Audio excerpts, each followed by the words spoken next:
welcome you, ladies and gentlemen, to this session. My name is Christopher Mulindwa, and I'm going to be taking to you several sessions about commercial pig production. Do not forget that these are powered by Stedet. Stedet is the importer and distributor of new science products here in Uganda. So I request you to keep following. We as well have physical meetings. Every last Saturday of the month, there is a training taking place at Stedet. Stedet is found along the route to Wankurukuku Playground, just a few meters off the traffic lights in Kabusu. So you can join us every last Saturday of the month as we discuss several issues regarding commercial pig farming. So today we are going to start with a very important topic, and this topic was previously covered, but looks like it was of great interest to very many pig farmers, and also probably some didn't properly understand. So there was need for a recording that someone can play and replay so that they can understand the concepts behind, most especially, batch following. So let's go straight into our session today. And I always give it a big title, which is Pig Farm Management. And under this, we have two issues that are major to look at. And the first one is the farm production planning. And then the second one is the farm business planning. So we are going to tackle the two in this session, and we will put more emphasis on the farm production planning because it is through this that we can properly manage the business. Of course, we will start with the business indirectly, and then the business will lead us to the farm production planning. But they are both a very important aspect of commercial pig production as a business. So,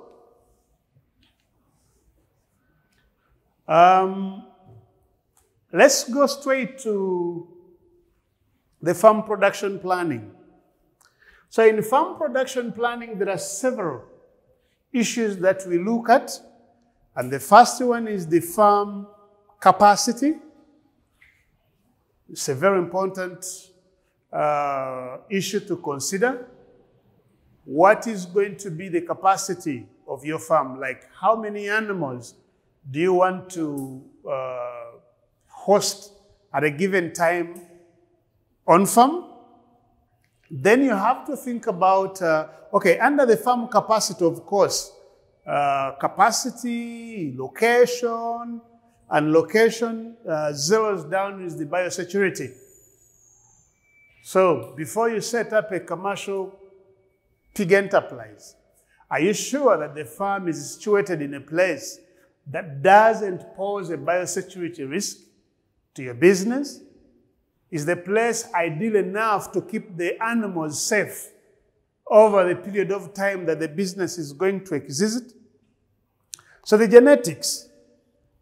When you talk about genetics, of course, you think about the source. Because Africa is still struggling. Our friends in South Africa have done quite good. But the rest of Africa is still struggling with genetic success. Access to genetics is not spot on. It's not something easy. So whenever you think about pig production, of course, genetics influence a lot. If you have good nutrition but poor genetics, it means that the business won't be successful. So when you talk about genetics, when you think about genetics, you have to think about the source of the genetics. Where are you getting it from? You need to think about the type of the genetics. that is in relationship to the type of production that you're going to undertake. Are you going to be a bleeder? Are you going to be a commercial pig producer? Are you going to be a multiplier of commercial animals? Are you going to operate a bastard? So all that are very important. And they will make you, they will enable you make right decisions about the type of genetics to use on farm. But also, you get to think about logistics. Because if you're going commercial, you're most likely to import in new animals, to import in breeding animals. So how are these animals going to move from their source to your farm? I have been a witness of two movements of breeding animals from South Africa on track. Okay, we cannot rule out the issue of stress. Of course, there is a lot of stress when these animals come by truck. Of course, air is more comfortable because in a few hours from Johannesburg, from whichever airport in South Africa, you have the animals at your farm. And same applies. Of course, you can't transport them on trucks from Europe, but it has been happening from South Africa. So logistics is also very important. The farm production cycles. How are you going to batch your animals? This is also dependent on the market you're going to supply. What kind of demand does it have in place? The nutritional needs, okay? The different feedstuffs that you're going to use, but of course this depends on the formulations that you have in play. If you're going to use the new science concentrates, of course, the formulations are predetermined. But let's imagine of a situation where you have to factor in a new feedstuff that is easily accessible to you, because what might be easily accessible to a person in Kampala might not be the same case with a person in Mbale. People in Kapchorwa have barley. What if barley is more cheaper that side? And then it can be included in the formulation of your pigs. In order for you to save the money that you spend on producing a kilogram of feed that your animals are going to use, remember, each cut that happens on the cost of feed means increase the profit to the farmer. So that is also something to factor in. These formulations are not cast in stones. So when you have something that you want to be debated scientifically, you can air it out. And with our concentrates, we can adjust and come up with what can fit your own situation. The breeding programs. How are you going to do the synchronization? Are you going to follow the natural way? Are you going to do the artificial way using synthetic hormones? The soil replacement and retention strategy. How many liters? This might depend on the source of your genetics, or it might depend on the planning of your farm. It's a common reality in Uganda because it's very hard to access quality genetics. We cannot follow the European standard of 5 liters per sow in a lifetime. If you're going to allow your sow to do 5 liters in a lifetime, it means that you will be importing sows even after 2 years. It is expensive. So in Uganda, given the conditions at play, we cull sows according to their performance. So if my sow is still performing, it's like my sow's performance is still okay, there is no need for me to cull it. Because culling it means incurring an expense of importing in a new sow. So I'll cull my sow if it fails in terms of fertility, in terms of milk letdown, generally in terms of its mothering ability. So my sow can give 5 liters and I cull it. It can give 6 and I cull it. They can be 7 and I cull it. They can be 9. I've seen a sow that has done up to 10 liters. So this means that you have to closely follow the performance of your sows and carry according to how they are performing to avoid the excessive investment in acquiring genetics. Okay. The health and biosecurity, of course, I talked about this, but how are you going to access vaccines? Vaccines for preventing diseases like reproductive disorders, diarrhea in piglets. So all that you have to think about. And waste management, there is a lot of waste, both liquid and solid waste. The solid waste, of course, is mostly the fecal matter, but of course, waste feed as well. In the liquid waste, you have the cleaning water, you have the urine from the pigsties, and you have the rain water. Because in pig production, due to its sensitivity and the effort that we put in biosecurity, there is no way you can pump rainwater into your pig farm. Because imagine, what if a bird that consumed or that was at a carcass that succumbed to African swine fever, a pig that succumbed to African swine fever came on the roof, maybe poo there, or it was standing there. Then the rains come, and of course the water and the poo, the bad poo is loaded into the tanks, and then this is pumped into your animals. How sure are you that this won't be an entry of African swine fever into your farm? So you need to plan for rainwater as well. Maybe you may disinfect it, or you may need to channel it out of the farm. Like for me, for every farm that I've assisted during setup, I have advised that rainwater must be pumped out of the farm. Okay? So housing management, you need to think about that. Is it going to be temporary housing? Is it going to be permanent housing? All these are very important issues for you to consider. Then the operation. What kind of technology do you need? Most especially in record keeping, in feeding, and many other.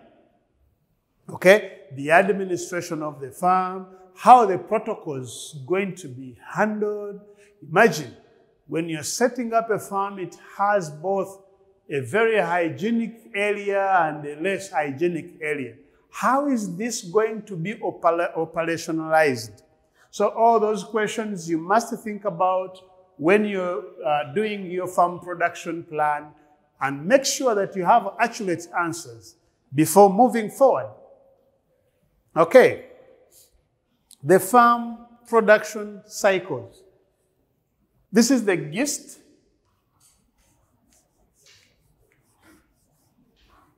This is the gist of this presentation. The farm production cycles. The farm production cycles. Now, before you agree or before you come up with your farm production cycles, this is what you have to think about. Number one, think about your market requirement.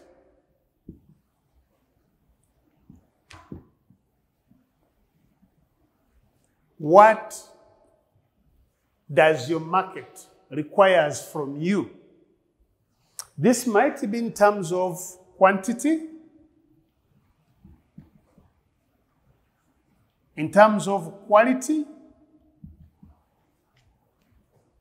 and in terms of supply time.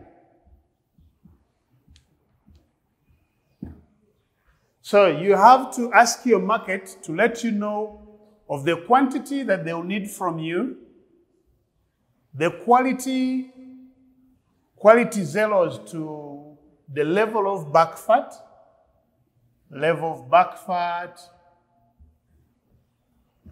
okay?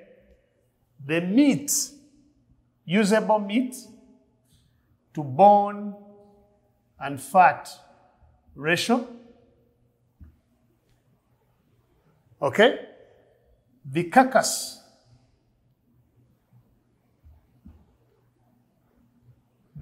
weight, all those are quality criterion that are followed. So when you go to negotiate a market for your animals, these issues must come out right.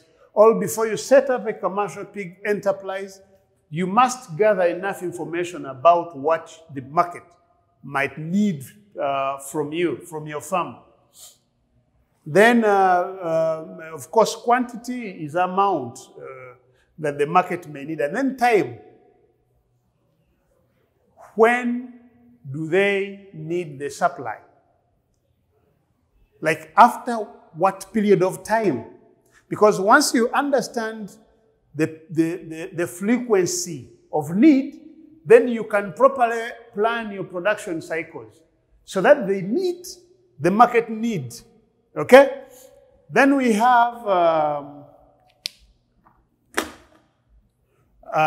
the resources available. Resources available. The resources available.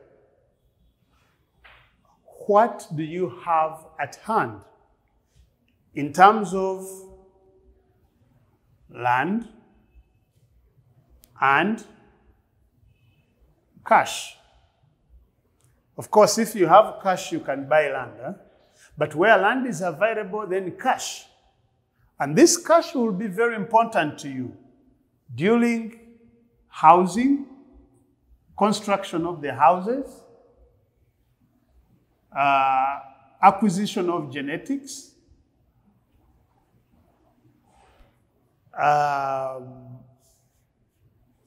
feeding,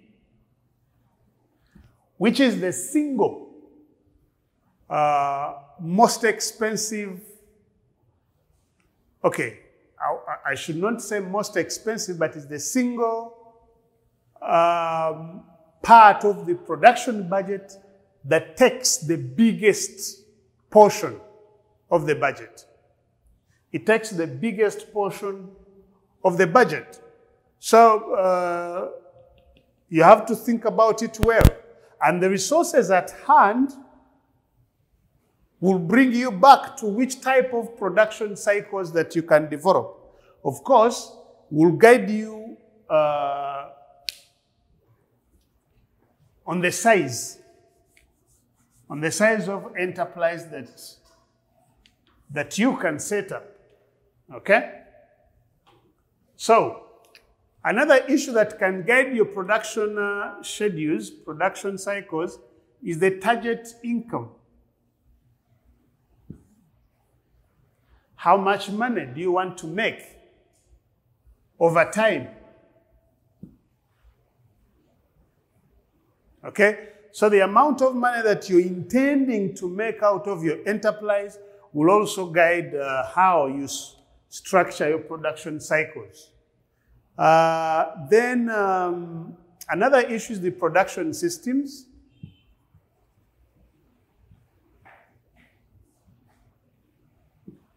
Production systems, including, is this going to be outdoor or is it going to be indoor? The amount of space needed for an outdoor program is quite different from the amount of space that you will need if you're going to call out an indoor system. Okay? Now, after that, of course, after looking at all that, then you will start thinking about the number of sows,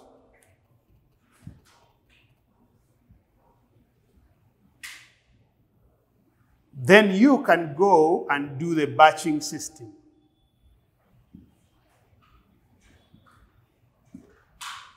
Okay?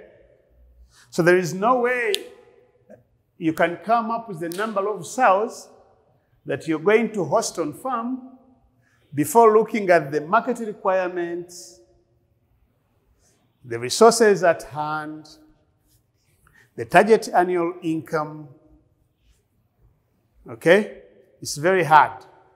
The production cycles, there is no way you can come up with the number of cells and then the batching system that you're going to use. So this is how it works. Okay? Then let's look at batch following now.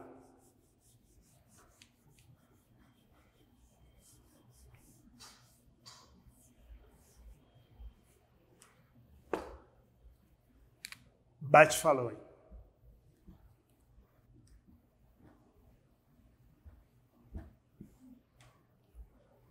Batch following is just a system that allows you phase production activities on your farm. It enables a programmed production system on your farm. So this is the importance of batch following. And when we are looking at batch following, we also try to focus on efficiency. How am I going to redeem all the usable time in a year to my advantage? How are you going to make excess time in the year productive to you? So in batch following, we look at a year. A year is 52 weeks. We should not forget that. And the most ideal batch following protocol for Uganda, for Kenya, for Tanzania, and for most African countries is the five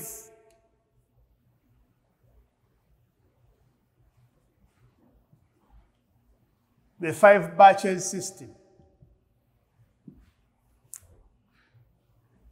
The 5 batches system. Now, in this 5 batches system, it means that you run 5 groups in a farm at once. 5 groups in a farm at once. And this is based on a 20 weeks system. 20 weeks or 140 days. So this is the system. Okay? Each cycle runs for 20 weeks, or each cycle runs for 140 days. Okay? So if you have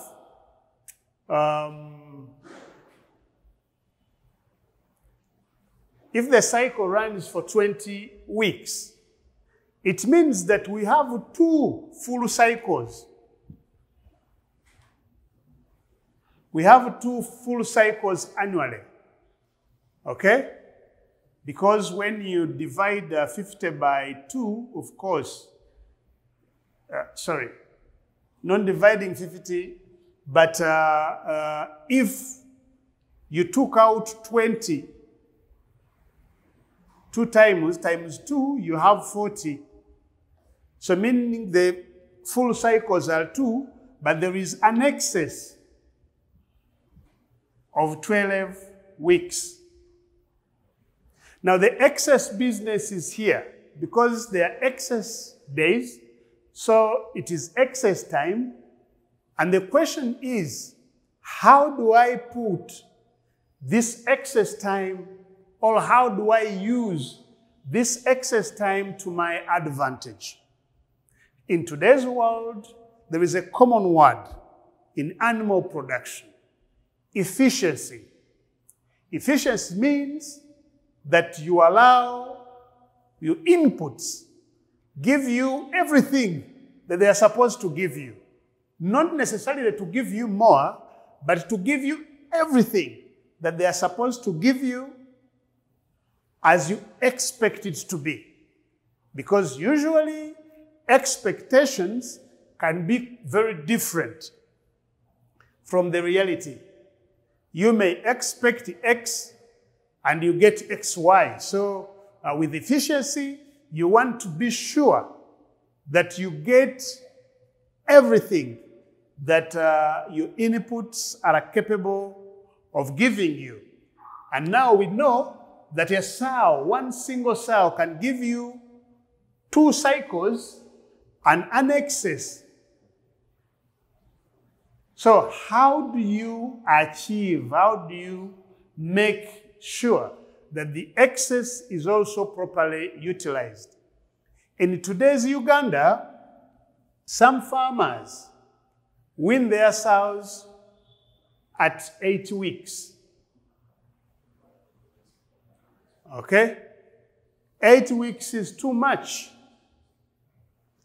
8 weeks is too much. It means that only weaning cost a farmer, only lactation cost a farmer 16 weeks a year. This can be reduced to half. Okay? Because it is very possible to wean piglets at 4 weeks. So all you need to do is to start doing things right so that you're able to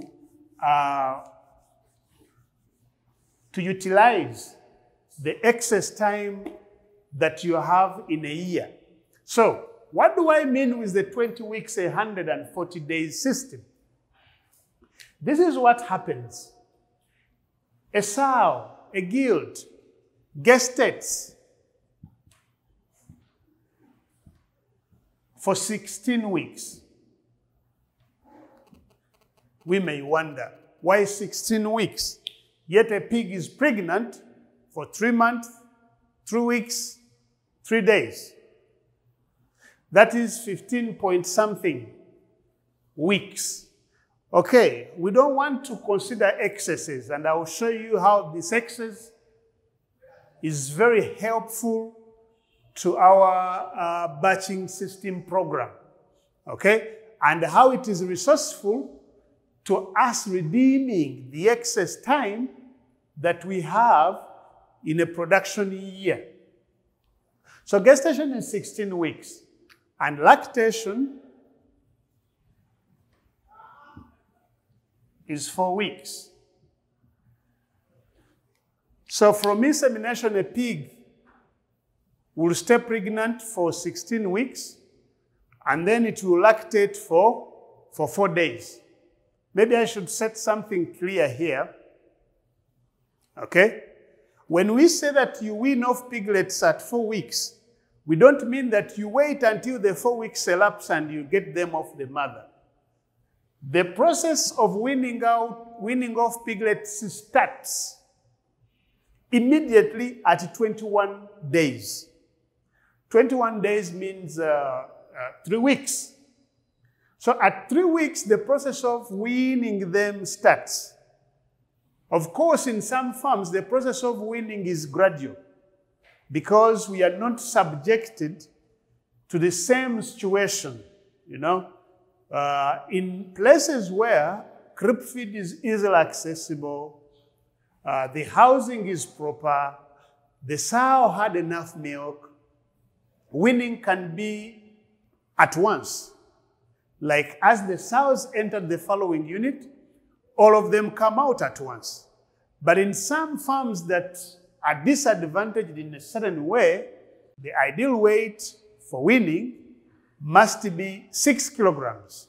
So if my piglet is not 6 kilograms, at 21 days, what should I do? This piglet can be given some excess time to feed, maybe 3 days. Maybe that is, those are piglets from one sow, or the fostered piglets. So some piglets can be weaned off and they are left to continue with the mother's milk as they eat the creep feed. Okay? So as they improve in weight gain, then you wean them off as well. And this must happen between the 21st and the 28th day. Okay? So, the reason as to why weaning must start at 21 days is because 3 days to the next batch following, it must be ushered into the following unit.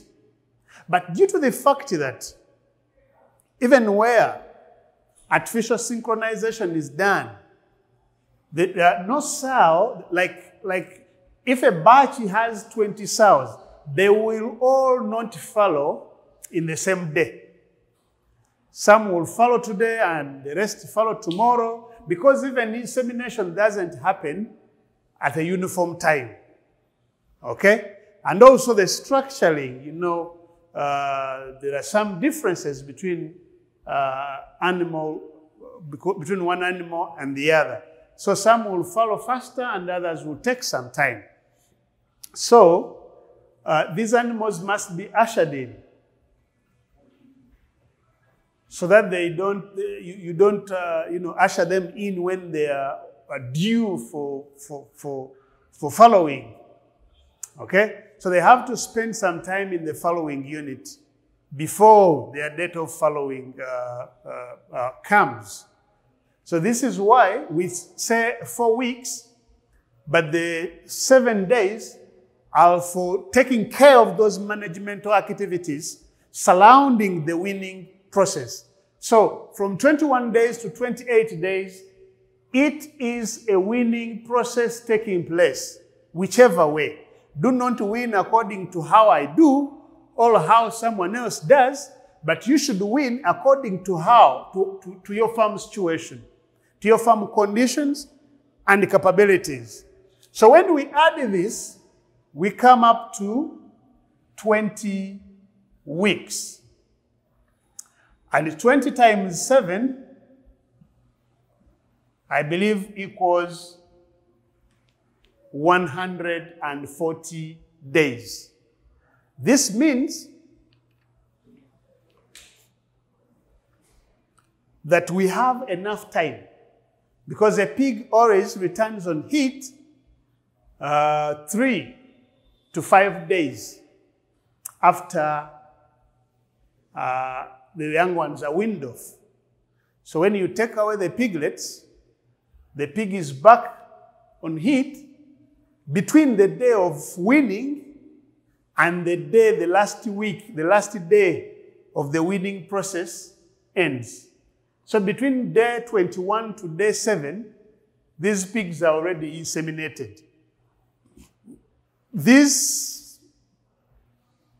happens if you did proper feeding during lactation.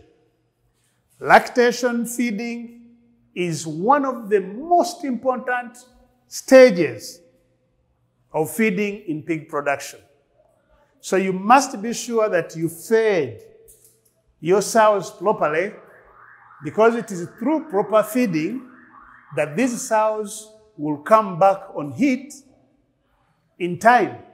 Otherwise, you may go blab around that Crystal does things that are not practical, which won't be true, of course, because what I'm telling you is very practical and has happened many times, still happening. So this is what happens. So when you come here, we say 16, you know, we say the pig is pregnant for 3 months, 3 weeks and 3 days. So we have some 4 days not accounted for. 4 plus 3 equals 5, 7. We have some 4 days which are not accounted for. Hope you're following me, and since this is a video, you can play back and follow me properly. Okay? So you have some 4 days of the gestation period that are not accounted for. And here, under lactation, you have some 7 days per sow that are not accounted for. So those are 11 days excess. And the 11 days are also into the 20 weeks, the 140 days. Okay? So these 11 days are enough for you, even if you pour a fail during lactation. Sows won't delay to return to heat for more than 10 days. It will be 10 days if they take too long. So you have enough time to have these sows inseminated and to have these sows being hit. To have the sows being hit and to have the sows inseminated. It is being in heat that comes faster before insemination. So this is what happens. You have all the time. So when the sow, in the 20 weeks, we expect the sow to gestate, we expect the sow to fallow, we expect the sow to lactate, we expect the sow to be weaned, we expected the sow to come on heat, we expect the sow to be inseminated. Okay? In the next 20 weeks, the same story. So remember, we have an excess of 12 weeks.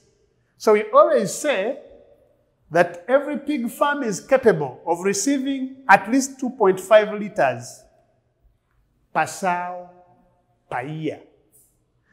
But this is theoretical, okay? The most practical happening has been 2.3. Okay? The most practical. Of course, life science is life science. You have to be very accurate with everything you're doing. The sow must not get sick. There should be a lot of issues. No chances of mismanagement at all. And that can only be achieved by machines. Always we need to factor in human error. There are errors we call human. Because if you got a guard at home, you know it is within you that at a certain time during the night, this guy will doze off. Okay? That is normal. And that is a human error. Even though he has a gun and is a guard and is trained, the human error might be uncontrollable. So that is what happens. And that is where the 4 weeks system, the 5 batch, we call it a 4-week system, yes. The 5 batch, 4-week system happens. Okay, I should expound more on this.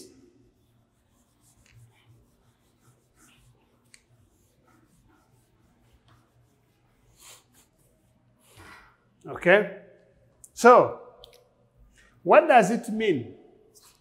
Let's assume you remember what we talked about at first, the market requirements. Let's assume that we have a market that is demanding 30,000 kilograms of pork. So you've structured a market that demands 30,000 kilograms of pork per month.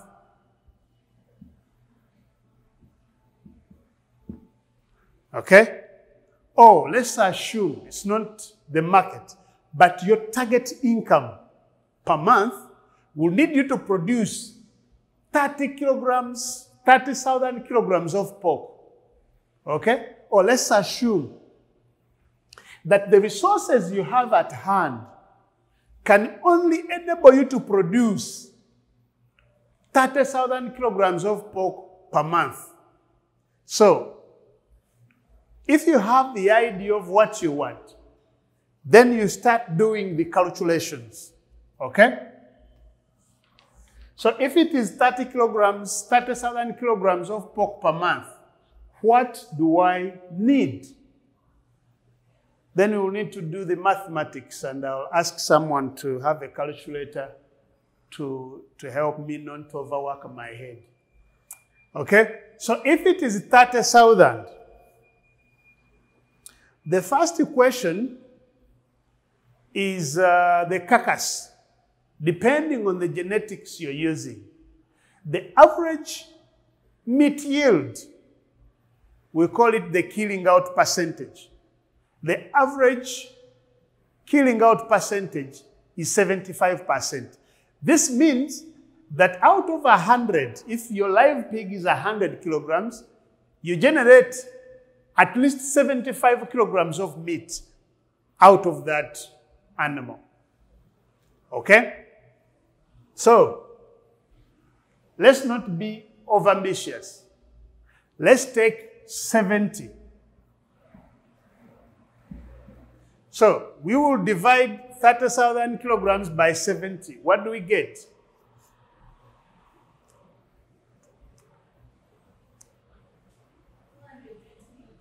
We get 428. Okay?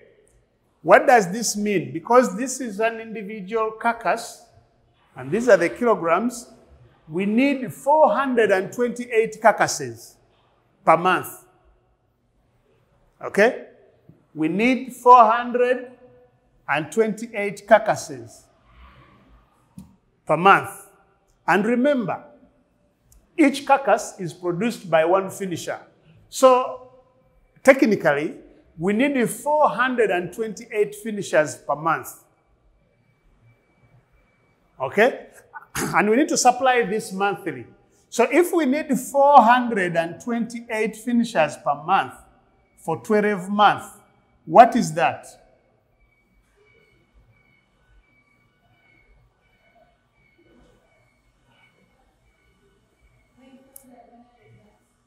Five?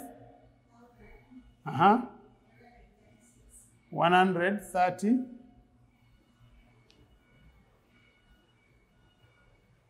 We need 5136, is it? So we need 5,136 finishers annually.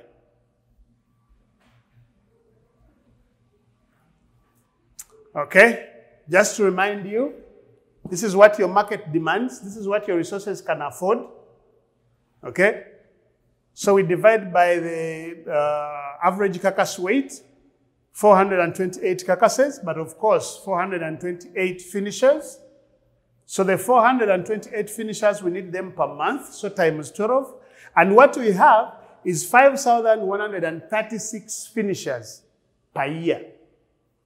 Now we go back and ask ourselves of a sow that can produce, like the number of sows that can produce 5,136 finishers. Depending on the genetics you use, let's consider what we know best. With choice, we can come up with about 14 piglets, average, at weaning. So, if we need 136 finishers, how many sows? This is in a year. How many sows can produce this? What we will do, because this is in a year, we will divide this by our Farrowing index. And we don't want to be very ambitious. Let's hope for 2 liters per year. Okay? Let's assume that the excess 12 weeks are lost. And all we can get in a year is only 2 liters. And this shows you that if you're more efficient, okay, you need less sows because you're able to achieve more liters in a year. But let us take 2. So it means that the 5,136 will be needed 2 times in a year. So 5,136 divided by 2. 2, 5, 6, 8. Okay? So, each cycle, every 20 weeks, 2,568 piglets for finishing must be produced. Okay? Now, if Choice Genetics can give us 14 piglets, this divided by 14.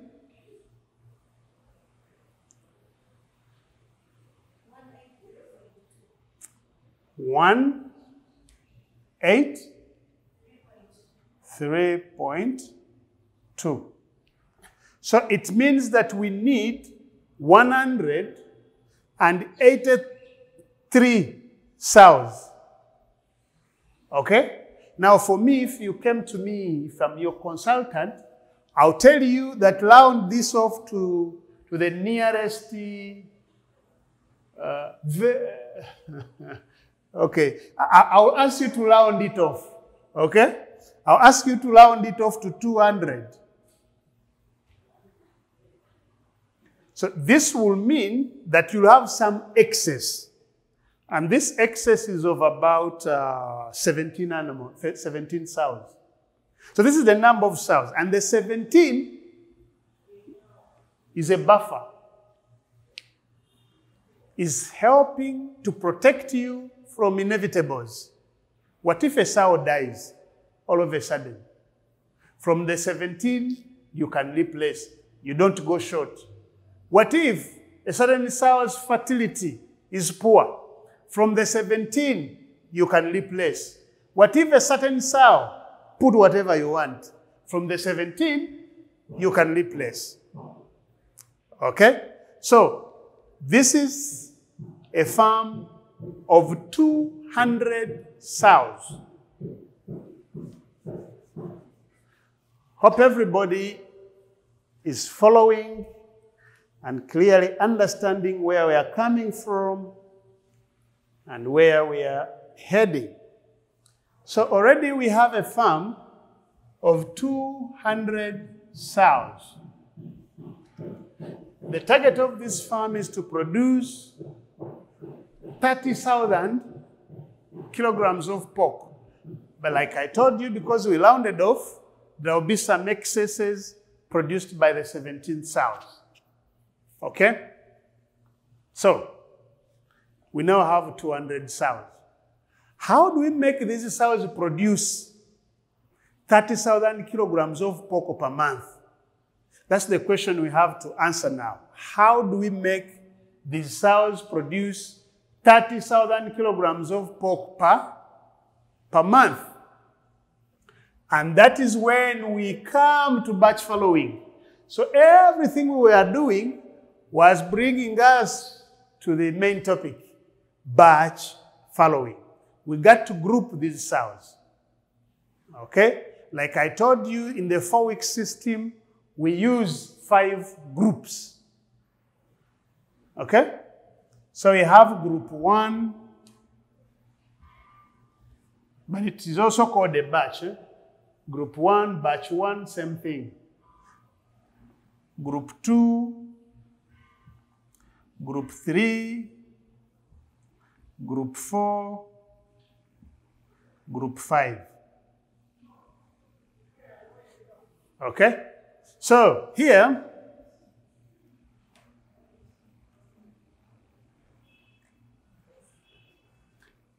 we equally divide the 200 into 5. What do we get?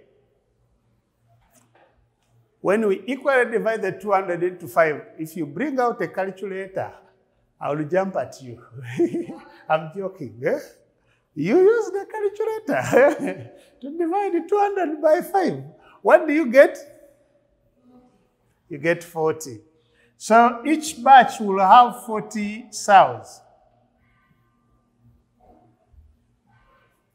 Each batch will have 40 cells.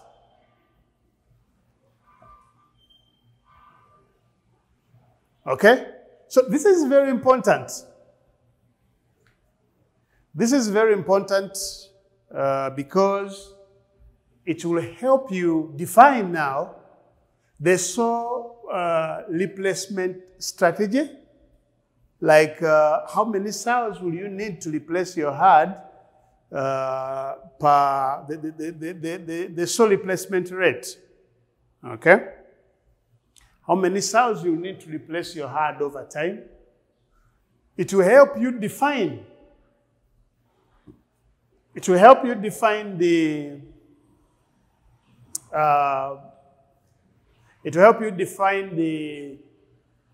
number of farrowing crates that you need for your farm. It will help you define the number of stalls that you need for your farm. It will help you define the number of gestation houses you need for your farm.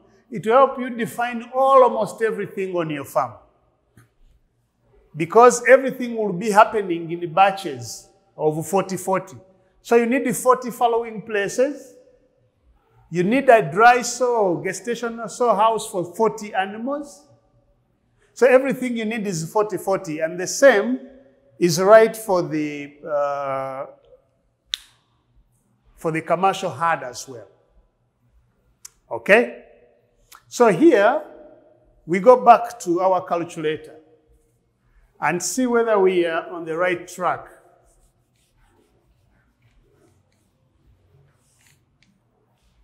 So from our calculator, when we do 40 times 14 as our average litre winning number, what do we get? 560. 560 times 70, what do we get? 39200. So, we have an excess of 9,200 kilograms. Remember, our target was 300, but we have an excess of 9,200 kilograms. This you can look for extra market. Just in case you got a challenge, this can help you buffer up the 30,000 kilograms. And if you sign the contract here, there is no room for you going short. Everything is properly planned for. So the batch following system has worked. So these groups happens like, in a way like, when you're stocking these animals, okay, you stock them when they are 1 month younger than the first group.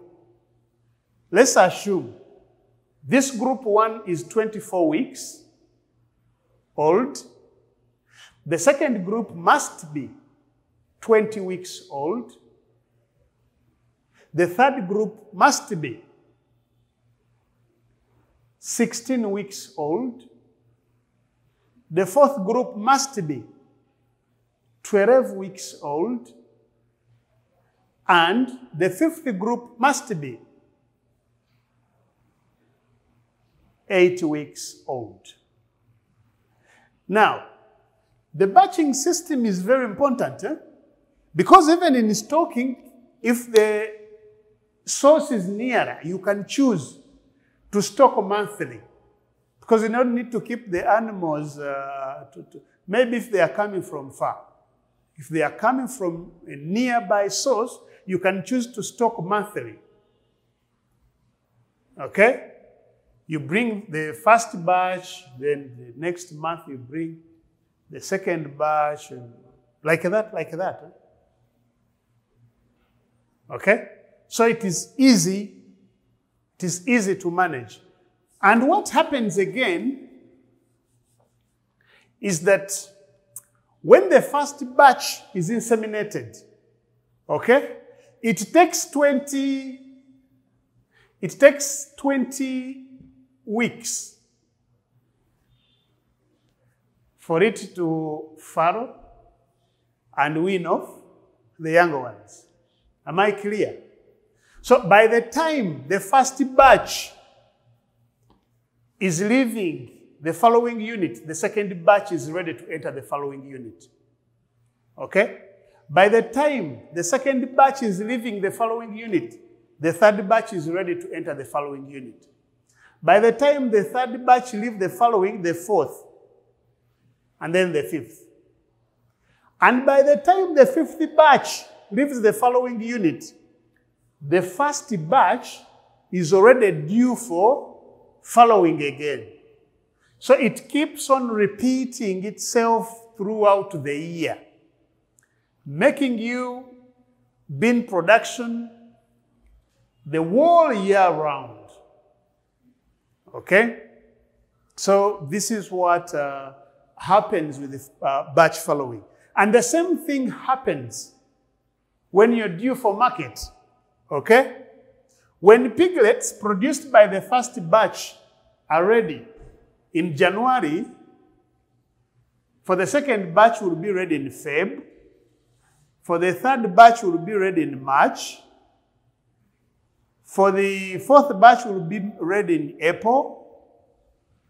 Fifth batch will be ready in May. And as the batch completes, the first batch will be ready in June, second batch in July, and the cycle continues. Okay? So this is what batch following means. And I believe this session has been and is still important to every person who is looking at setting up a commercial pig enterprise. What affects number of litre per sow? You know, the number of litre per sow so much affects the productivity of the farm, because you may end up not achieving what you're intending to achieve if your sow is not giving you enough litre. You know, we don't so much concentrate on the born alive, but the number of piglets weaned per sow per year. So this is affected by the weaning to breeding interval. So if you delay weaning, definitely the number of piglets that you would have received in a year will decrease. So the weaning to breeding interval is very, very important. As soon as the pig is weaned, the longest it should take before being inseminated should be 10 days. And the ideal is 3 to 5 days. The weaning age, what time do you wean? If you intend to wean at 5, 7, 8 weeks, of course, you won't achieve what we've just discussed. The following rate: if you're using improper genetics and majority of your sows are infertile or are poor in terms of fertility, you'll have a few conceive at every cycle of insemination. Still, it will be hard for you to achieve what we just discussed. The missed heat periods. If you're not in control of your sow's estrus cycle, and then you be like these farmers, we sometimes hear talk, you know, I missed the heat period, I didn't see it. That shouldn't happen to any commercial pig producer. So that will happen. The heat returns. You inseminate, but the sow, the gilt comes back on heat again, and it is because of your errors. Maybe you wrongly did the insemination process, you didn't feed the sow well, or you did something wrong that led the gilt or sow to return on heat. That will be detrimental to that process. So like I said, the batching systems will help you manage properly. I thank you very much for listening to me, and hope this session has been helpful to somebody. Until we meet next time, Christopher Mulindwa is my name. And don't forget, this is supported by Stedet, the distributor of New Science concentrates in Uganda. the pig 25%, pig 5%,